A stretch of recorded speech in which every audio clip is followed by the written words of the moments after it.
Gentlemen, what it do? What's good with it? Black man. What's going on, y'all? What is good with it? out here trying to live life, We're all here. We all here, man. There's some echoes. We here. We here. We here.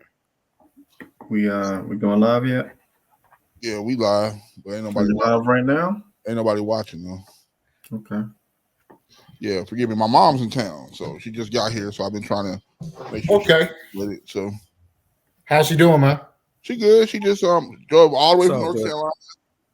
She stopped in Georgia. She stopped in St. Louis, and now she's here. So, Okay. So I had to make sure she was good to go, and she left. She got here. She left. She already going to see her friends and stuff. I'm like, all right, whatever. So she just got there. She bounced. All right, just dip out like peace. That's Oh, good. You man. gotta take care. You gotta take care of moms. You gotta take care of moms. That's wild. You guys ready to get started? Yes, sir. All right. What's some good news? Man, good news. I mean, what's Got to in the take news? care of moms. Got to do that. Yeah. Well, so we're gonna start this session off. We talk about relationships. Well, I mean, formally introduce us. Welcome, everyone. Black Man's Locker podcast. We are live, ready to make it happen. What's up, my brothers? What up, brother? What up, bro? Good. See, I got the What's going logo on? incorporated in the brand now, so we pop out. We official, yeah. I see it on there now. We official. We got the logo on the video. I didn't even see that one. Like in the file we have, I didn't even see the one that had podcast at the bottom. I saw that going through it. I'm like, oh, okay, cool. That'll work. Okay. I got it in the background, so I like it. Okay, so let's kind of pick up where we left off last time. We were talking about just the conference and all the great things that kind of came from the conference. We covered mental health. We covered finances. We covered hypertension in Black men. We talked about parenting. And one of my favorite topics is mental health. That's a big thing. One of the things that we want to cover today, we want to touch on a lot of topics that's been in the news. Absolutely. Is relationships. Yeah. Relationships. Yeah. We all have them. We want to talk about it from the Black man's perspective. We also want to touch some subjects that's been out in the news. And I know there's been a couple things that's been some pretty hot topics. Some sizzling hot topics. Yeah. A lot of talk. A lot of talk, man. Take absolutely. that. We gonna save him for last.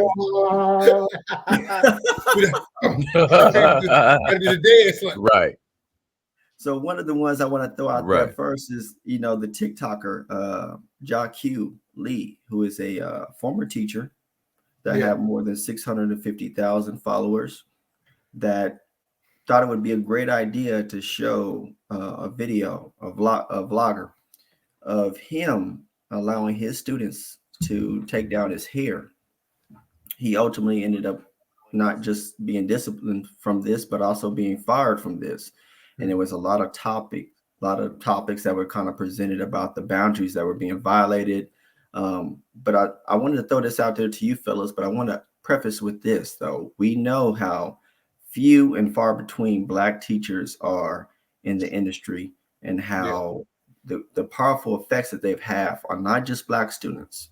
They did a student study, and it showed that young students that are have some type of interaction with not just a Black teacher, maybe it's a Black janitor or some Black administration, those students had a reduction in dropout rates, drug usage, and so many positive effects from being just encountering Black representation in the schools at a young age. So going back to what I'm saying, here is a teacher that seemingly is doing something innocent and letting his kids kind of take his hair down while they're at work. A very bonding, intimate moment with him and his kids. He just wanted to show it to the world, and ended up getting a lot of criticism and scrutiny from it. And just want to throw it out there to you guys. What are your thoughts on the topic?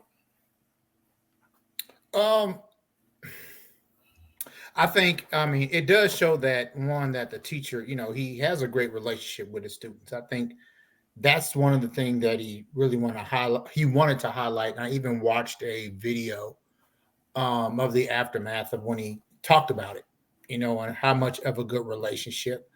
I think, in my opinion, I think some people just took it too far left. Right. I don't agree with, hey, recording it, because I think that's what got him in the situation that he's in. But even from that, I feel like, a lot of people took that too far left. And I think as with the low number of Black teachers, that we have, I feel like this was, in my opinion, was an opportunity for them to say, gotcha, let's get rid of another one. That's just my opinion. Okay. Norris, how about you, buddy? I can see that. I think I would have to agree with Tyrese in that particular instance, but I also think that at the same time that we always have to be mindful and conscious of what we do. True. Because we're always under a microscope at the end of the day. And yes, it's good to have camaraderie with your students. It's good to be able to, make your students feel comfortable enough to be able to do things like that. But, something that me and my wife talk about, you always have to, be 3, 4, 5, 10 times better than the next person. And that's in every facet. And I'm not just talking, about teaching, but mindful of the things that can be flipped on us very quickly, just as this situation happened. Very innocent looking. Students just taking down his hair. But as we can see, all it takes is something as small as a little video, and you can lose your job behind it. So I think we just have to make sure that we are mindful of the things that we do, and that we make sure that we present ourselves as best as we can at all times. Again, just an innocent situation, I believe, but it ended up costing him, his teaching career. Not saying that he couldn't go teach somewhere else. I mean, he probably can, but that's a lesson learned. You got to be careful, man, in what you do and what you put out there, or what you allow to be put out there. Absolutely, especially what you put out there. They said that video garnished over 50 million views on X, previously known as Twitter. That's how many people wanted to come and watch the controversy of that. How about you, Marlon? You have a daughter, don't you? Okay. Yeah. Hold on, let me. He said, "Let me get my sip real quick because I'm about to go in." Like he said, "Let me get." I have learned in my old age that I really need to look at both sides of any controversy that goes on. True. So let's look at what I'm gonna say. What's wrong first? As a parent, no, I don't want my daughter playing in nobody's hair. No teachers, no other kids. There are I'm not saying that the teacher had lice or anything like that, but you never know. We just got over a pandemic. I don't need my child coming home sick. I don't need my child any type of germs or diseases. So that was wrong. Definitely, he was wrong for it. He shouldn't have been. First of all, and then also he was videotaping the kids. Bro, that's not cool. That's not cool at all. I didn't get permission. I know me as a parent, if I didn't get permission, I'm going to say something. I don't recall any of the parents coming out and saying anything. Right. I don't recall any of the administration coming out and immediately saying anything. One thing that really bothers me about this is how everyone has automatically assumed that something inappropriate other than the kids in his hair going on. Seriously, they're people. I've heard people say he's probably doing something with the girls and they're keeping it a secret, and it's all. And honestly, I mean, it just does. It does. Nothing really came out like that. The girls haven't made any accusations. I don't think he should have been fired. I think it should have been more, maybe a reprimanding, maybe a suspending.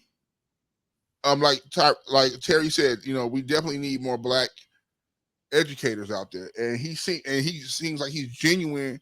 He loves the kids, and he was really emotional about that.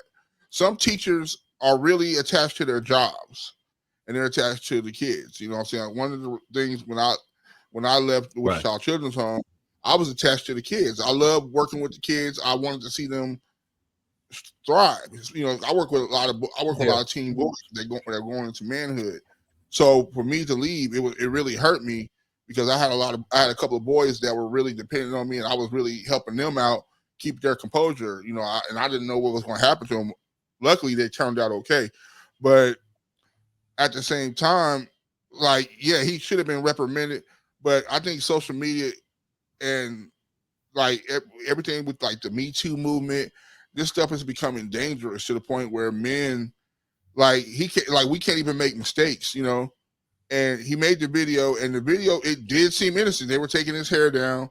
Like I said, that wasn't the place for that. He shouldn't have been having them do that. But look at all the other. There's so many videos of kids cutting teachers' hair, doing female teachers' hair, all types of stuff. It's so many. I mean, people were pointing that out. Why don't you fire all these people too? Which I don't support them putting them on blast either, because nobody should be fired for it. But at the same time, those things where, are we really, is this where we're at where you can't even make a mistake as a man anymore without being the ultimate punishment? Because we don't know what that's going to do to the brother. I pray for him. I hope that he's able to deal with this mentally, and this isn't something that's going to make him do something, harm himself. But at the same time, people were going in. People were parents were talking, and I understood what they're saying as parents. You don't, why is my child touching your hair? But like I said, that could have been a call. A quick email. Hey, Mr. Such and Such, this is Mr. Pittman.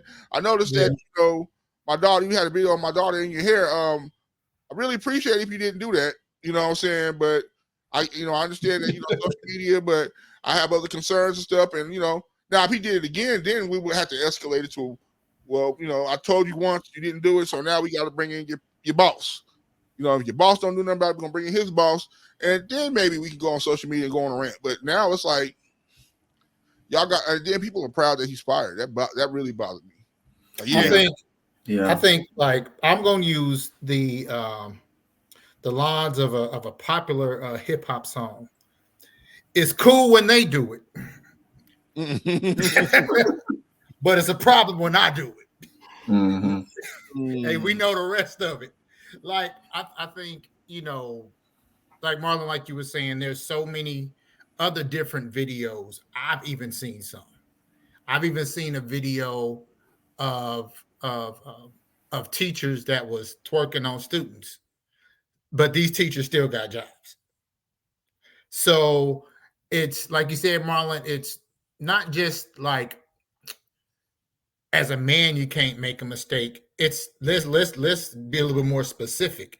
As a black man, you can't make no mistakes because everything is being watched. And even I seen a video of it was some young female students was braiding a white teacher's hair. Now, this guy still has a job. And like you said, it's not about putting people on blast. We're not going to do that. But, this certain teacher is still working.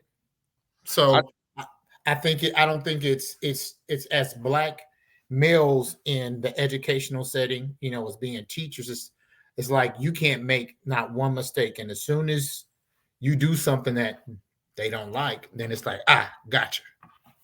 I'm actually a part of a group online. We're not really a group, we're just people that know each other. We call out people who try to call out things for clout. And I think that's what this was. People, I don't like hashtag movements. I've never liked them because they're not genuine. These are people who basically they start these hashtags and millions of people follow them, and then they monetize them. They make as much money as they can off of them, but they truly don't care because it may address that one issue, but then they use other issues to kind of go with it. You know what I'm saying? Like, for instance, the Mute R. Kelly movement. They basically were talking about young girls being sex trafficked. Well, I'm a part of an organization called Truckers Against Trafficking. And I've taken a sworn oath that if I ever see any issues like that, if I see young girls and it looks suspicious, I'm calling the cops. So my thing is, okay, R. Kelly's in jail now. Y'all done made y'all money. What's the next step? Are y'all going to go after trafficking? Or are y'all going to, or it's cool now? Because he's not canceled. R. Kelly's not canceled. I mean, he may not be able to perform. He's not about to go and perform. I mean, but You know, there are radio stations that's bold enough to play his music. Maybe not the raunchier songs. You're not going to hear Bump and Grind no time soon. But, you know, there's stations out there that's still playing his music. You can still actively search his music. People are still listening to it. He's still making, his catalog, not him, is making millions of dollars a year. So what did y'all cancel, or was y'all trying to make some money? Because I remember flyers going up about all these conferences. You know, we're going to have kind of like what we did, but it's like, we're going to talk about this and we're going to have people on the panel, and $25 a person, $75 for VIP. We'll have a VIP with mimosas and all this other stuff, and, you know, this, that, and the other. And I'm like, what does that have to do with anything? You know, because I personally know there are young girls out there being trafficked out there, young boys too. But that's another thing. But now we're talking about teachers, and this is nothing. Every year there are kids who are really preyed upon by teachers. Every single year, Google it. It's like this is stuff that gets swept under the rug. Young boys coming out saying female teachers are inappropriate with them. Whether it's like recently, it was one where a teacher was having intercourse with a young boy and was buying him guns so he can have guns and stuff. You know what I'm saying? You know, and he told on her that she wouldn't buy him another one. It's all there, but yet y'all want to attack this man because he was getting his hair braided. Y'all made a good point about the double standard that currently exists with this. Yeah, we kind of know what it is, and I think those are of us, especially Black men that work in these spaces, understand what that is. It's kind of an unspoken thing, and it's hard to kind of explain that to people, our white counterparts that don't understand some of the scrutiny that we have operating in certain spaces. I think that the video showed that he had a bond. He really was trying to show something authentic and something genuine that he had with his students. And I think that's something so rare, is that you have like a Black male in this space as an educator, that his students love him and they're doing the right things because of the influence that he has on their lives. That's something, that's one thing. I don't think that gets nearly as much coverage as it should. So he's operating in this space, mainly in a women-dominated space. He's a Black male, and he has youth that look up to him that are doing the right things. So he's generally trying to show that he had a bond with his students. And I think what he was trying to show something that you can't on a video. You know what I'm saying? Now, I think even with the proper context, I think people see through the lenses of their brokenness. Right. And so you are trying to show something pure and something authentic and genuine with youth. And all they see is maybe their past trauma or something that's happened to them. And so now they take this and they make it whatever they want to be. And so I think his first mistake was posting the video. And that's a sad deal that he ends up getting fired for that, you know, and he had a follow-up video where he was reading video notes from the students in the aftermath of his firing, you know, and they were trying to get him back into the position, which just isn't going to happen. So I want to flip that a little bit because I want to have a discussion about us as Black men, as fathers. Marlon, you just touched on it, because we want these type of relationships with our teachers and our Black educators, with our youth, because Black representation is just not there. But what do you do when you have a situation like that where you have a male teacher and they're a little friendly with this, perhaps your daughter, or maybe it's your little cousin or your niece? What do you do with that? How do you handle that? What is your conversation to them? And then what is your conversation maybe with the school regarding that? First of all, I'm very observant. I'm someone I'm not, you know, I would literally kind of watch what's going on. I'm not going to jump to conclusions, which is what everyone did. You know, I want to kind of peep the scene, make sure, you know, if it's just a teacher that's really into their job, cool, you know, whatnot. You know, I'm Gen X, 1980 born. I've actually had teachers that I've spent out of their house, male and female, when I was younger. I mean, you can't do that no more, but, you know, and it was innocent. You know what I'm saying? It was, you know, it was totally innocent. We played video games. They had kids. I played with their kids. Went to bed, woke up, breakfast, went home. You know what I'm saying? You know, or worked on projects. You know, stay after school, work on projects.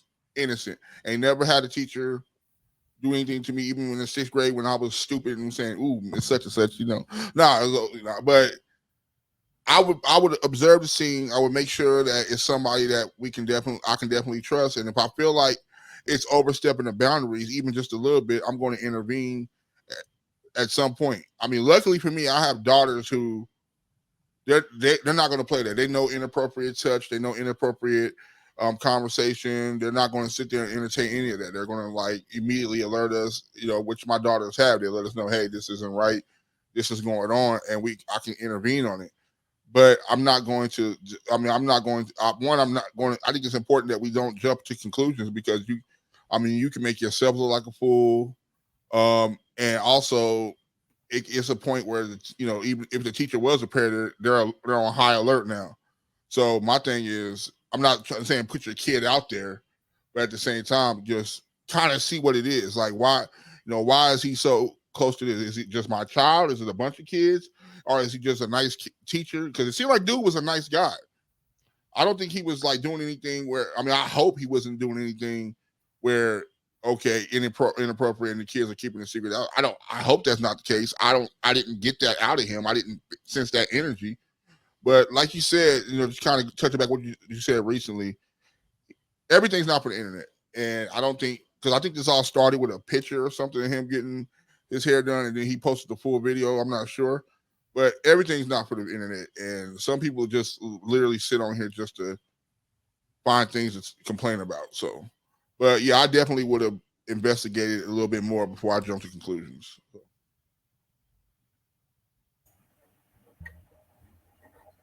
Reese?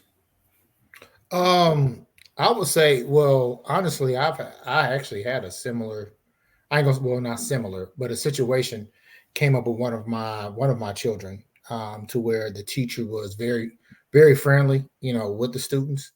But it involved monetary gifts to the students for really just doing what they're supposed to do with students in the first place. And of course, had to have a discussion, with that teacher, because of the fact that as a parent, we don't want our children to get the wrong message. Like there's a monetary reward for doing what you're expected to do. No, you do what you're supposed to do. You're supposed to go to class. You're supposed to participate. You're supposed to make, good grades. But, this particular teacher was very friendly. And to me, and even my child's mother, it seemed very, very odd. So unfortunately, we had to step in and we had to make some corrections, which involved in one saying that, hey, we don't agree with that. You should at least talk to the parents before doing something like that.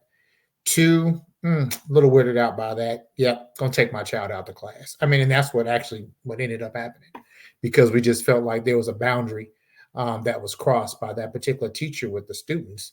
And as a parent, we had to, as parents had to step in and do what we felt was right. That's unfortunate. Norris? I think one of the things that we have to realize is that we have to be mindful of the age of the teachers that are coming out now. When we were growing up, or when I was growing up, my teachers were old looking, were not attractive, none of that stuff. I'm just keeping it a buck.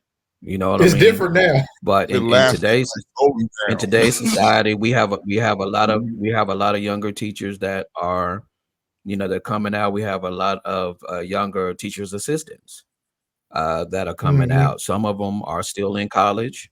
Some of them are fresh out of college, 21, 19, or whatever the case may be is. So I think it's important that what we need to do with our children, Marlon, he hit the nail on the head to me. You need to have conversations with your kids and let them know. Hey, what's appropriate, what's not appropriate. What you do, what you don't do. Me, myself, I would tell mine, no, you don't need to be touching no teacher's hair, because to me, the teacher is the authority figure. You're not supposed to be their friend. You are supposed to teach them. It's Correct. nothing wrong with having a decent relationship with them and being cool with them and everything else. But at the end of the day, when it all comes down to it, you're not my son or my daughter's homeboy or homegirl. You are the teacher. You're supposed to teach them. You're supposed to guide them. And I'm supposed to do what I'm supposed to do as a parent at home to make sure that the relationship between you and I is good enough that where if something abnormal or whatever the case is happens, you should be able to call me. I should be able to call you. I don't want my kids touching you. At the end of the day, I don't, because in this era of Me Too, and I'm gonna just go ahead and put it out there, we have a whole lot of white women teachers that's sleeping with these young boys for whatever reason, and we have that on one side, and then we also have on the other side this young man. And there was a question that was put in the comments. I'm going to read it, and I think that this is a very, very good question. Actually, my wife put it in there. So how do we teach our Black male educators the unspoken and written rules or boundaries? We want Black males to be the example, but we crucify them for trying. Here's my answer to that. This is a biblical principle, but it makes all the sense in the world. Never let your good be evil spoken of. In other words, keep stuff off social media. Don't take no pictures. Do what you're supposed to do in the classroom. Handle your business as an educator. But all of the extra stuff, because we've gotten so comfortable in this age of social media that we put stuff on there thinking that, oh, well, you know, they're going to see that people are out here really trying to work with the children and really trying to bond with them and everything else, which is fine. I believe, you know, that's a good thing. If you bond with your students, that's fantastic. But at the end of the day, some of that stuff, like we've all said, it doesn't need to be on social media. Right. You don't need no pictures on social media with you and some kids in your hair. Now, if it was a situation where, you know, maybe you was running a race on track and field day, something like that, okay. You know what I'm saying? But the physical touch, you see how it was misconstrued. Next thing you know, he probably doing this with the students. He probably doing that, thus and so. I mean, y'all labeled that man, or they labeled that man a pedophile before he even was able to utter one word out of his mouth physically. He was labeled a pedophile. Those pictures, that video shows nothing of it, shows nothing of the sort. But this is the type of society that we live in. So I go back to what I was saying. Stop putting everything on social media. Don't let these kids be touching on you and stuff like that. It's almost to a point to where now you can't even hug a child in school, because the next thing you know, I mean, if your hand is too low on your back, you was trying to feel on the child's butt. I mean, it will be turned into something that it does not need to be turned into. So we're at a crossroads of the things that we can do and the things that we can't do, the things we should do, the things that we shouldn't do. At the end of the day, keep the stuff off Facebook, keep the stuff off Instagram, keep the stuff off X and every other daggone platform that they have out there. Don't take no pictures. Don't do none of that stuff, man. Right. Bond with your kids as a teacher, but know that you need to set boundaries. Again, man, I wasn't touching my teachers. I wasn't like hugging on them like that. I mean, I just wasn't. And I had some cool teachers, especially in high school. Very cool teachers, very cool Black teachers. But no, I'm not getting ready to be hugging on you and stuff like that. I'm not getting ready to do that, because I don't want to be put in a position, and I don't want you to be put in one. Right. Come on, Reese. Yeah.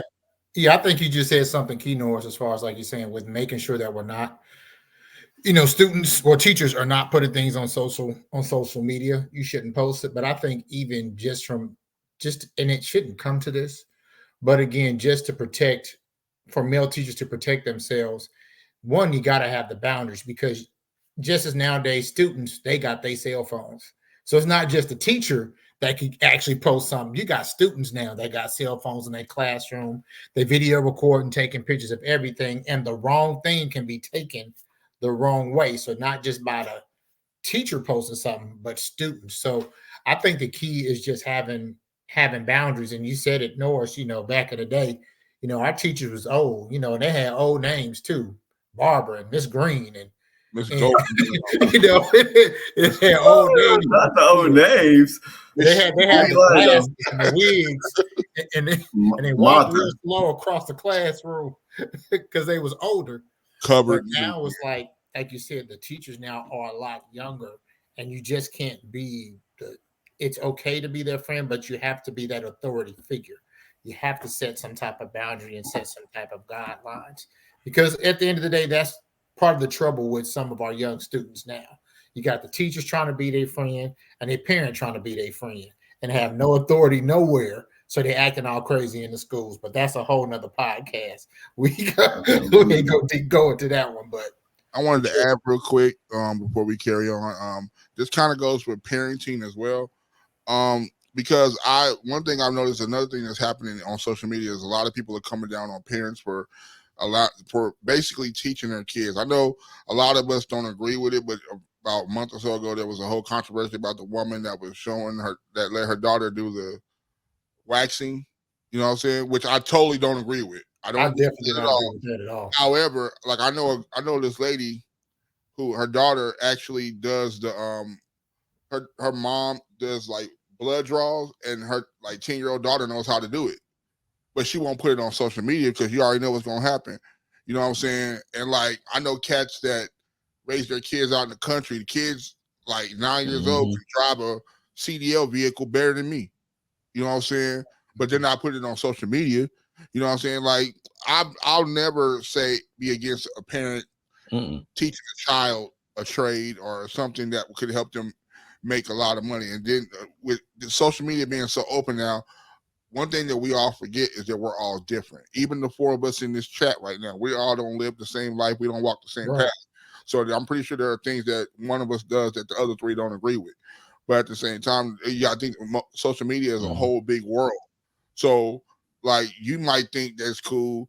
The people that let a little girl experiment might be thinking it's cool. But there's one woman out there or one person that's going to make it a big deal. So now, and then they think they did something, but now this woman is under the eye of DCF, like she's a horrible, horrible parent. You know what I'm saying? Which I don't think she is. Personally, I don't think she is. I think she definitely shouldn't have been doing that with the kids. But at the same time, it's a situation of, like you said, Norris, come on. You got that shouldn't have been on social media at all. You know what I'm saying? I'm not saying do it. But then again, I'm not saying a child should be able to drive a 16-stick tractor trailer down the highway going 75 miles an hour and shifting better than I could ever do.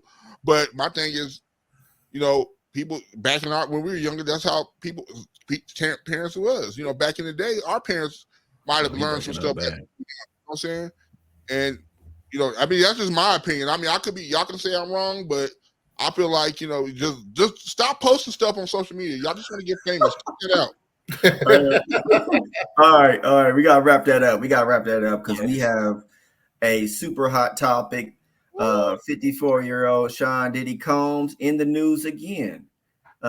He's been in the news quite a bit this past 2 months, but recently, the 17th, CNN got a copy of showing Sean Diddy Combs violently grabbing, shoving, dragging, kicking his girlfriend, Cassie Ventura, that currently has a lawsuit against him, several lawsuits against him, actually. What is your reaction? First reaction, watching the video, what are your thoughts? We all have daughters. So what is your first reaction? My first reaction is it was absolutely horrible. I think, we heard about it, but to actually see it brings a different perspective. And having a daughter as a father, I'll be ready, what I'm saying, to unload the trunk, but I think, it's a sad situation. Just to see something like that. I know we're we're gonna go deep into it. So I'm gonna save my rest of the stuff, later. But that's what my thoughts of it though. Norris, you checked out quick. Were you able to hear the question? The reactions No, to I the wasn't video. able to hear, man. Okay. So the question was, they have a video that came out around May 17th. My CNN had a video about Sean Diddy. Mm-hmm. Diddy, the Diddler. Diddy? Oh, we're talking about the Diddler. Okay. Yeah. That's yeah. We switching gears because I think this touches so many different topics. We're all Black men, and we know Absolutely what it feels like to have somebody who is part of domestic violence, or either have seen domestic violence, and it touches all of us. But your reaction to the video when you saw her being grabbed and shoved and kicked like that.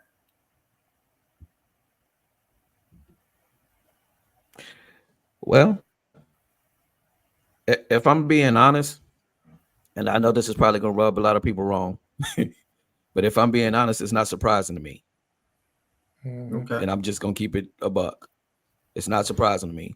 The reason that I say this is because this man has been in the media for a whole lot of different things over the years. I was just talking with my wife about this last night, and it is so surprising. And I'm not trying to, stir up any kind of controversy or, anything like that. But it's amazing to me. One of the biggest producers and record labels to ever be, if we just keeping it real, has lost so many artists, whether it was by death, mysteriously, or just, the relationship with said artist and him just didn't pan out. It just, for whatever reason. I mean, I was just naming off names of different groups, different rappers, deceased rappers, R&B groups, and things like that. And I had made this comment to her also that when he was dating J-Lo, you didn't hear about this Sean Diddy Combs. You didn't hear about that with J-Lo. It was only with the sisters that you heard this about. Now, if we go back to prior,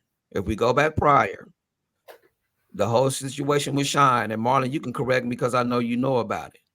The whole situation with Sean the rapper, when he was with J-Lo, there was a shooting that took place at the club. Sean ended up taking that. But there was a lady, another sister, that gave an account who was hit by a bullet, and she has always said that it was Diddy that had pulled that trigger. Now, there's a whole lot of stuff that's being said, a whole lot of stuff being denied. But what you cannot deny is the fact that that video shows you pulling that girl down, her in a fetal position, and you kicking the crap out of her. Going back, having a seat at a little table, to picking up a vase, and then throwing a vase at the girl. You can't deny that video, bro. And whether it was 2016, 1996, whatever the case may be is, what you did is what you did. And you sat right on TV and everything else and told us that all of this stuff was a lie. So how do you refute the video? I'm just saying, there's a lot of narratives that we can spin, but what was seen was what was seen. It looked to me, I wasn't there, you wasn't either. It looked as though she was trying to get away. But this isn't the first video that has surfaced where that girl is on the floor in the fetal position, whether she was, in that hotel or under a blanket in a room or whatever the case may be. And this man is going ham. So what do you do? Yeah, I think there's several accusations. Can I believe everything that's being said about him? No. Right. You know what I'm saying? I can't believe everything that's being said, but what I can believe is what we saw. Right. And there's a whole lot of people that feel like his apology is fake. I'm gonna get into that. And this is something that we talked about, and I'm gonna bring it up because I know it's gonna throw a curve. Because this is something that Marlon thought that I think it was Marlon that had mentioned it, and I have to agree if I'm going based off of biblical principle. Not saying that he did or didn't. Well, we can say that he did those things that we saw. Do we keep crucifying the man if he for real repented to God, told God he was sorry, and changed from 2016?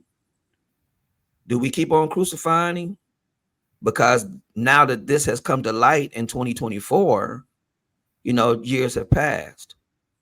So a lot of things could have happened, could have happened and transpired during these years that, all of this stuff has happened. So do we keep crucifying him if he for real repented? Or do we do what we do as Black people and we hold stuff over folks' heads for the rest of their lives? We go back to Chris Brown, perfect example. That whole situation with him and Rihanna, where that girl waited, and I told you guys this, she waited until after that man's reputation was tarnished and almost lost his career to then say, well, it was me that hit him first. I was hitting on him first. Then he went on ahead and he defended himself. Now, here's going to come this, thing that, well, he's a man. He shouldn't have hit her at all. How long do you honestly believe any human being is going to sit there and just be punched and hit and beat on and everything else before they decide not to defend themselves? As much as most of us love Jesus, none of us are Jesus. I'm just saying. He was right. The only one that I know of that could take a beating like he took and not retaliate. I believe there's a great anointing on my life, but what I'm not getting ready to do, I don't care who you are. You're not going to just beat me. And at some point, I'm not going to defend myself. It ain't got nothing to do with being a man. It has something to do, it's being a human being.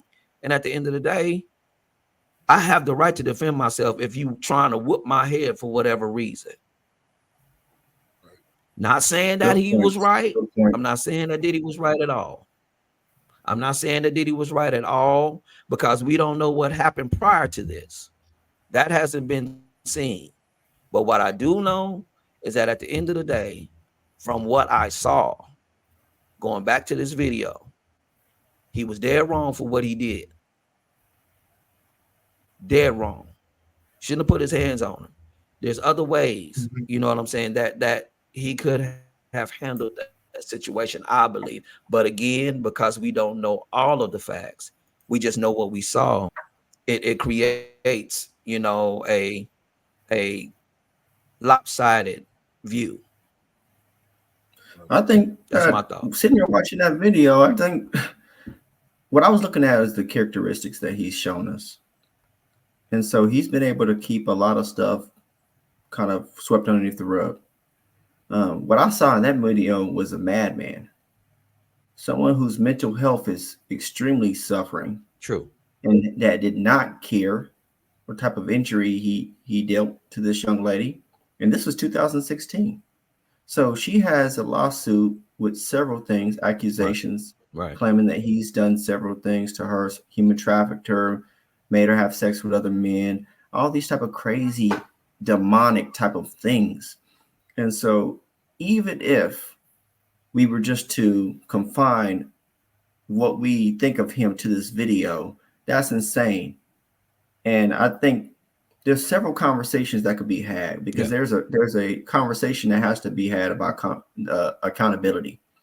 Where are the other men around him that are seeing this? Because his bodyguard just had a video interview that he did where he came out and pretty much said that he said multiple times where he's seen Diddy strike the women or slap the women, or they've gotten out of the car and their clothing has been jacked up due to confrontations with him. Where are the people, the brothers? I can tell you where they're at. Around them that are supposed to have some You had a lot of yes men. Yeah. I can tell you where they're at. They soft. Tell them, Marlon. I'm gonna be real with you. Yeah. I've only had man. one friend of mine. Well, he's not even my friend no more. Who's ever put his hands on a woman in front of me, and yeah, it didn't end well. Like, and all the men in the room made sure it didn't end well. Simply because the woman didn't do anything to warrant it. Now, if it was a situation where it was a mutual, like within Chris Brown's situation where she hit him first, then we still are not going to let that man put himself in any danger. We're going to, hey, calm down. Let's take him outside, let him breathe, get some air. But my whole thing is this. I'm a huge Diddy fan. I mean, since I was a kid, I've been listening to Homeboy since Mary J. Blige, Real Love. Yeah, absolutely. Super Cat Dolly, My Baby remix. I've been there from the start to the end when he was a dancer in what's her name? Father MC. Yeah, he was dancing in the video, background dancer. Yeah, I didn't know it was him at the time, but my thing is this. You know what I'm saying? There's a lot of things coming out about Diddy, and a lot of people saw a lot of things, and like with the R. Kelly thing, my question is, why did y'all sit there and watch it happen? His bodyguard has said a lot. You go on Google his name. He is, even before he got famous, he has said a lot. And my question is, you saw him, same with R. Kelly. Everyone, I saw this happen. I saw this happen. And, he said he saw this man slap his mama. And you didn't rush this man and knock him out. You didn't do anything about it. You're waiting until these podcasts that monetize you and giving you money to tell your story. You know what I'm saying? To me, you're just as guilty, because we don't know what your real reaction was. We don't know if you was, behind the scenes like, shit, that ain't my problem. We don't know that. You know what I'm saying? It was money. Right. And people will turn their head when there's money involved. And like absolutely.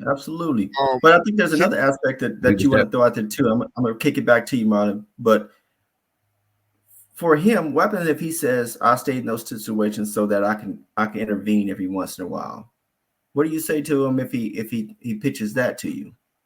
Because he did intervene in some of these situations, not all of them, but he does talk about how he did intervene in some of them. But money does change quite a bit. I mean, it'd be different if he was putting it on blast immediately as it was happening. Like, he was like, if it was like, as soon as, like, for instance, there's a rumor. Well, it ain't a rumor. Kim Porter, Diddy's baby mama, she passed away not too long ago. People are saying he has something to do with that. Kim Porter, I guess it was alleged that he was like beating her and made her do some very obscene things in front of Cassie, and Cassie was actually kind of laughing. And, like, it was cool. You know what I'm saying? And like which that kind of tells her the story of who this man is. Not sure why she wanted that to be a part of that,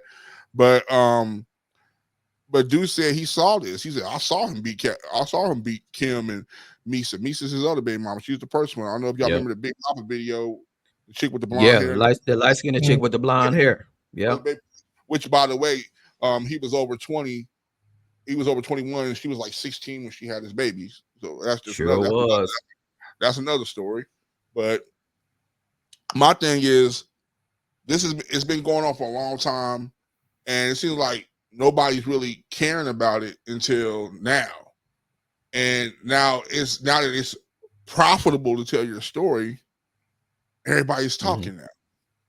And if I was an abuse victim, I'd be offended. So, because, she's the hot topic now. Cassie's the hot topic. And, which is one thing I kind of give her credit for, is a lot of people have been trying to align themselves with her, the chick from Danny D. Kane and a few other cats. And she's been like, nah, just give me my chick and leave me alone. She's like, leave me alone. You know what I'm saying? Yeah. Y'all, this is about me. This is about my healing. This is about what I need. And and for the most part, she got her settlement. She gave a little taste and she walked away. Now, this tape leaked because they raided his dwelling, which I don't know why these dudes keep footage. I don't understand why these dudes is keeping the footage, man. I have a theory on that. I have a theory on why people do stuff like that, like they keep that type of footage. I can't hear you, Terry. You muted. You muted, Terry. Okay, yeah. There you go. So I was going to say that, and I'm going to kick it back to you. One of the things that they said about this video is that when Diddy came back to the hotel to get a copy, they copy, but they also gave a second copy to her that he didn't know about, which would also explain why it got out there. But while she was making all these accusations, he did a very good job of getting all these things to be silenced. How she went about the lawsuit was very, very intelligent, because they sued the company, and the directors had to get involved, and that's when you started seeing some real action, because it wasn't just her suing him specifically; she was suing the company, and so the board of directors had to review some of the accusations and do some investigation. And when they started investigating some of these accusations, they was like, hell no. They said, pay that woman that money. And all this stuff has started kind of coming out since then. But it's sad that we have to see the actual video footage of this. Well, a lot of this stuff we actually happen to do something about it. So a lot of this stuff has been out. Like Faith Evans has a whole book. She has a whole book where she's like talking about all the craziness that's going on. Like when Jadakiss and Styles P went at Diddy on the radio, Styles P was alluding to some stuff like this. You know what I'm saying? It's so much. These accusations have been out for a while. Like Cat's like low key been like, man, I don't deal with Diddy. I don't deal with Luther Campbell, Uncle Luke. We all come on. He doesn't do like he goes to Diddy. He goes to Diddy's party. He leaves early. You know what I'm saying? Because he already knows shenanigans is about to take place in this type of environment. So my thing is like, Diddy. Granted, he was in a position and he's not, and now he's not. That's good for you. Great. But me personally, I'm just like, it's whatever. It doesn't pay my bills or anything like that. I'm just glad Cassie's safe. Yes. And I wish people would stop like making accusations on things that don't have any type of evidence. Like a lot of people are saying that he did something to Kim Porter. And my thing is, if you know for a fact he did, and you're tiptoeing around and make some money, you're a piece of crap. You know what I'm saying? If you know this man did something, because you got to think he has a kid with her. Or it might be, I think it's Albie Shure's kid. I'm not sure. I'm not sure how that works. He has a kid with her. Well, Albie Shure, Quincy is Albie Shure's son. Yeah, but I guess Diddy adopted him. I'm not sure. But the whole thing is this. This kid is raised around Diddy, calls him dad or whatever, and now it's a situation where people are saying this, and a lot of people who knew Diddy are coming out and saying this. You gotta think what it's doing to this young man's mental health. You know what I'm saying? Like, this man could have possibly took my mom out, and there's people saying it, and but no one cares. Everybody just wants clicks and likes. You know what I'm saying? Let's focus on the things that are out there. We know for a fact that he put his hands on Cassie. Now the question is, how many times has it happened before? How many times has it happened after? Is there anything that can put him in jail? No. Okay, well, let the victims come out, tell their stories, and whatever. This man's a millionaire. He can literally go off in Canada, the forces in Canada, and disappear, and we'll never hear from him again. You know what I'm saying? If he wants, he'll be all right. You know what I'm saying? So as of right now, there's no charges. The sheriff put out a statement, being the time frame of it happened. You know what I'm saying? There's nothing they can. The statute of limitations are done. It sucks because I don't want no man hitting no woman at all. Yeah. I don't want no woman hitting a man. Nobody, keep your hands to yourself. Yeah. And I think one of the biggest things about that is the mental health part of that, though. The mental health part of that is something we have to talk about, because as the abuser, there's that aspect of that. Why do you feel so comfortable? What did you see in your past that allows you to feel like that's an acceptable way to handle your anger? Obviously, you have an anger issue and you can't control yourself. But then on the flip side of that, you also have, like you said, she was one that was witnessing the domestic violence against Kim Porter. and she was still in that relationship and allowed herself to kind of stay in that space with this person like it wasn't going to happen to her. To me, that screams that there's something wrong in your mental health to even be okay viewing that, and then that happening to you and not putting yourself in a space where you can go get. And she said that she's tried multiple times. I don't want to blame the victim. Let me be clear. But I want to also highlight that there is some mental health there in her that even allows that to even be okay. And I think there's some there, we have to talk about those type of points. We don't have any more space in the show to really kind of shine on some of the things, and we might have to do a part 2 about this, because the mental health part of this is something that we all we talk about in this space a lot, with mental health as far as Black men, and how can we become better men, better husbands, better brothers. So domestic violence in itself is something that's messy. And anytime you touch it, it's going to mess up the areas of your life. Well, I do want to read some of the comments, though, that we actually have for some of our viewers. Holly said that one of the sad things about the situation is that no one wanted to believe Cassie until the video came out. Can I respond to that? That's true. Real quick. That's true. Quickly. We are in a world, Holly, and I'm not trying to victim blame, and I'm not trying to bash, but there are a lot of men out there who get false accusations put on them. Now, one of the things that keyed me into the fact that this is true is Diddy didn't fight it. As soon as that real evidence started coming out, them real conversations started happening, he settled the next day. So I was like, ooh, sir, you are a piece of crap. You know what I'm saying? So there was a situation where what's her name? Amanda Seals said that this retired football player sexually assaulted her. And homeboy came through with the lawyers and guns blazing, and she quickly backtracked that. You know what I'm saying? Because he wasn't playing. And, so my thing is there's a lot. I mean, it's not many, but one is too many, any false accusation, because it takes away from victims like Cassie, who are really out here telling their story and trying to get some justice done. And it's not being done because nobody believes them. Now, I didn't believe, I'll admit, I didn't believe her at first. But like I said, once them conversations started happening the way he settled so fast, I already knew what was up. I think sometimes for men, it's hard for us. I want to say that we don't believe. We are by nature, we need evidence and facts. We don't jump, emotionally and start believing when someone talks. We have to get the evidence and the facts. But I think a lot of times for men too, we want to see the facts, because and this is kind of going a whole different, direction. When we go through our situations, it's kind of hard for us to be very emotional about these things when we try to bring our issues out, and then the responses that we get. So for example, when something happens to a woman, right, it's, oh my gosh, can't believe this is happening. Oh my gosh, guns blazing. Let's roll up. Let's pull up. Get all your uncles and brothers and cousins. But, when a man on a flip side has that happen to him, it's, well, what did you do? Right. It's like, what did you do? What problem did you cause? So I think, Holly, it's not that, a lot of men are tone deaf to the situation. It's just, we got to see the proof. We want to see the facts. And then we make a decision. I get believing I think Marlon has said it once, you believe the victim, then investigate. That's what we do. Yep. Yeah, we believe, but we also investigate. I don't think it's more of a man thing. I think it's more of a Gen X thing.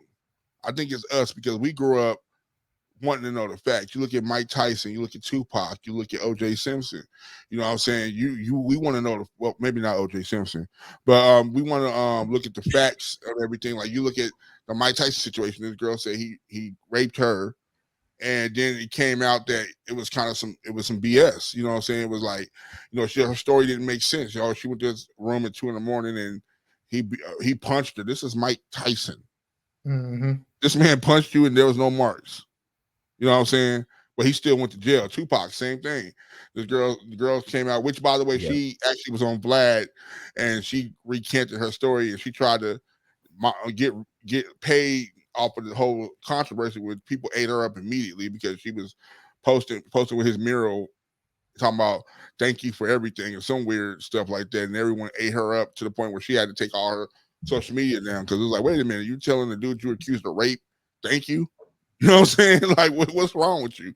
So yes, we want that evidence, we want that proof, and once we get the proof, I'll apologize. I was like, yo, I mean, it's not that anybody was listening, but I'm like, yo, I apologize, yo. My thing is like, I was wrong, but at the same time, I didn't just go in. I'm like, oh, that trick is lying. She's just trying to get money off of him. I wasn't saying none of that.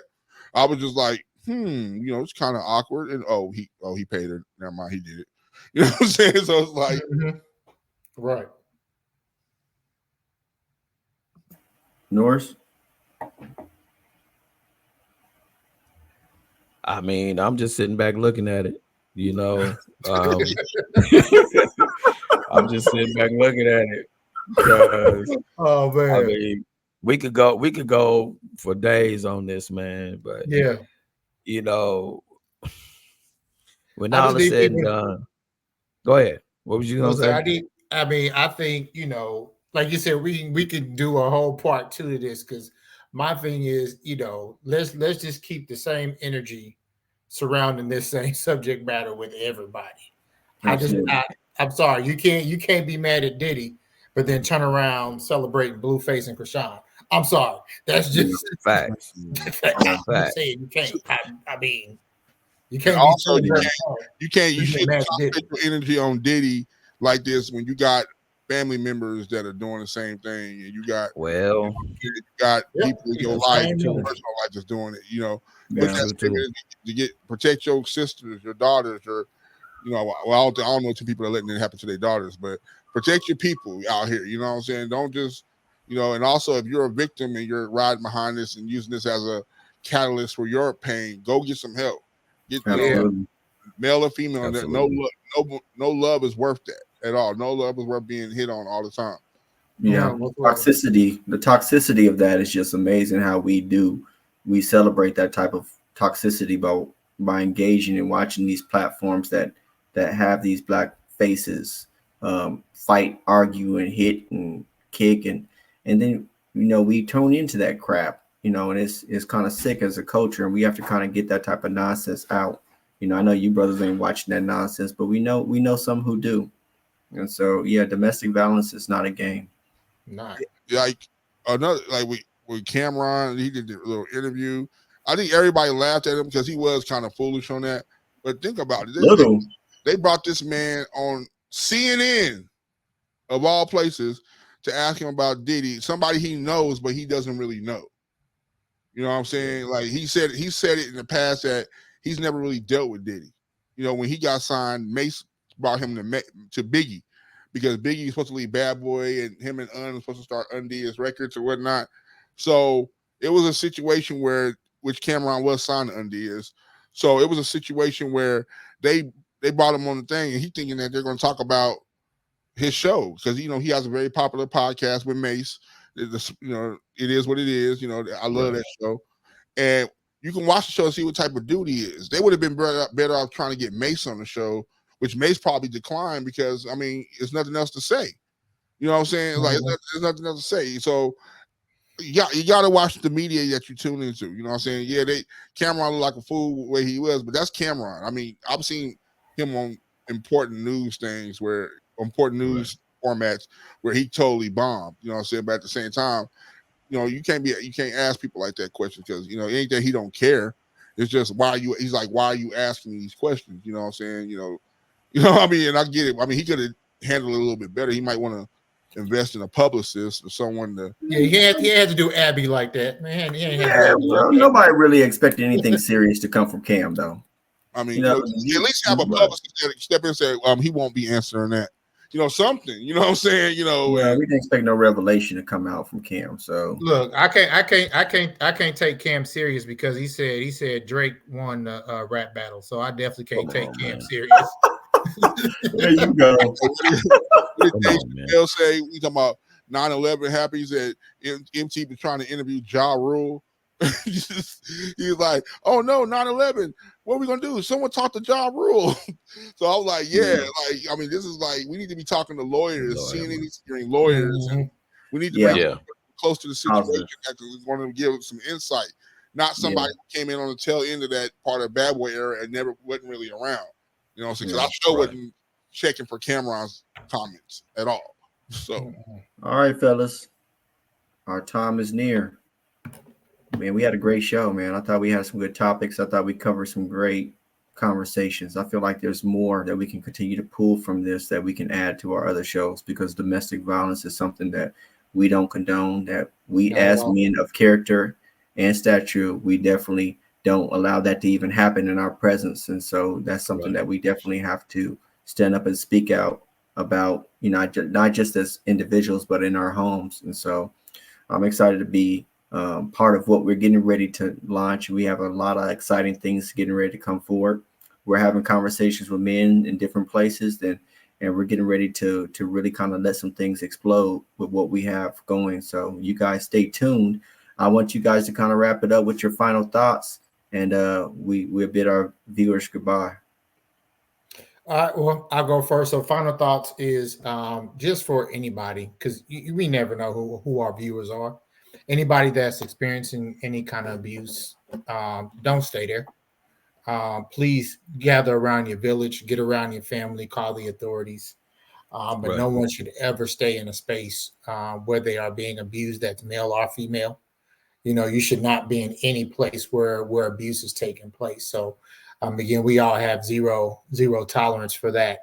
And then just also, if you have checked out our social media platforms, we also have a tie drive that's going on right now for ties and dress shirts.